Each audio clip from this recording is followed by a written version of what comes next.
The story begins in the kingdom of Moab, where King Balak is deeply troubled by the advancing Israelites. He knows that Israel's recent victories are a sign of divine favor, and he fears that the Israelites will conquer his land.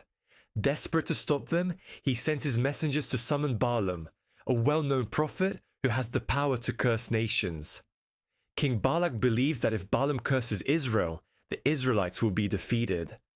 Balaam is intrigued by the offer and listens to the messengers, but he is cautious. He tells them that he cannot act on his own. He must seek guidance from God. After praying, God tells Balaam not to go with the messengers and not to curse Israel because they are blessed.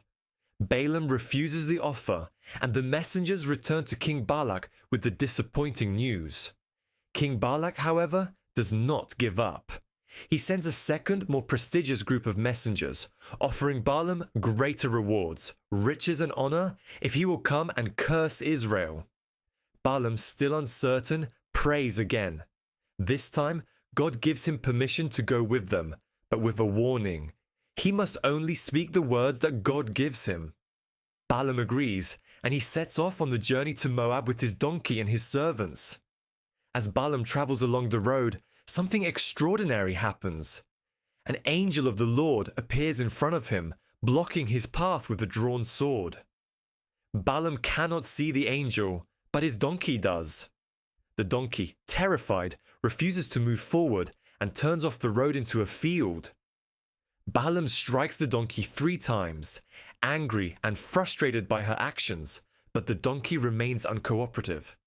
Then, a miracle occurs. The donkey speaks to Balaam.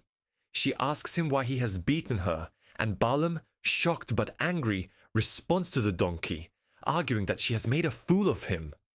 Suddenly, Balaam's eyes are opened, and he sees the angel standing in the road, sword raised. The angel tells Balaam that if the donkey had not stopped, he would have been killed for opposing God's will. Balaam, realizing the gravity of the situation, humbly acknowledges his mistake and repents. The angel allows Balaam to continue his journey, but warns him again. He must only speak the words that God tells him. With newfound understanding, Balaam rides on, following the angel's instructions. Upon arriving in Moab, Balaam meets King Balak, who eagerly expects him to curse Israel.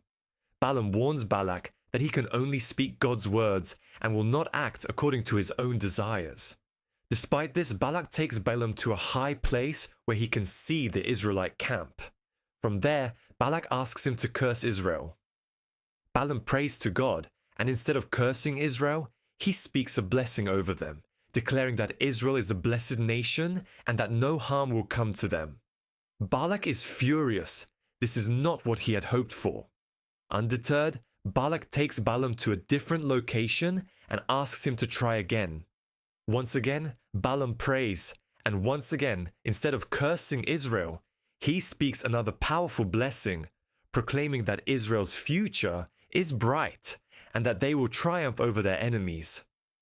Balak is enraged, but Balaam firmly tells him that he can only do what God commands. King Balak, desperate for a curse, urges Balaam to try yet another time, offering him even greater rewards. However, Balaam repeats the same message. He can only speak the words that God has given him.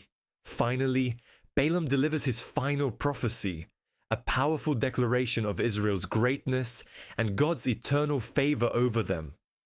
Balak, humiliated and defeated, has no choice but to accept that Israel is beyond his control. Balaam leaves Moab, his mission a failure in Balak's eyes, but a success in God's plan. Balaam had remained obedient to God, and in doing so, he had ensured that Israel's blessings would not be thwarted. His encounter with the talking donkey and the angel had shown him the power of God's will and the futility of opposing it. Balaam reflects on the lessons learned. Greed and personal gain are no match for God's power, and true success lies in obeying God's commands. Although Balak's plans were thwarted, Balaam's story serves as a powerful reminder that when you align yourself with God, you cannot fail. In the end, Balaam's story becomes a timeless warning, Attempts to curse what God has blessed are always doomed to fail, and those who try to oppose God's will ultimately face defeat.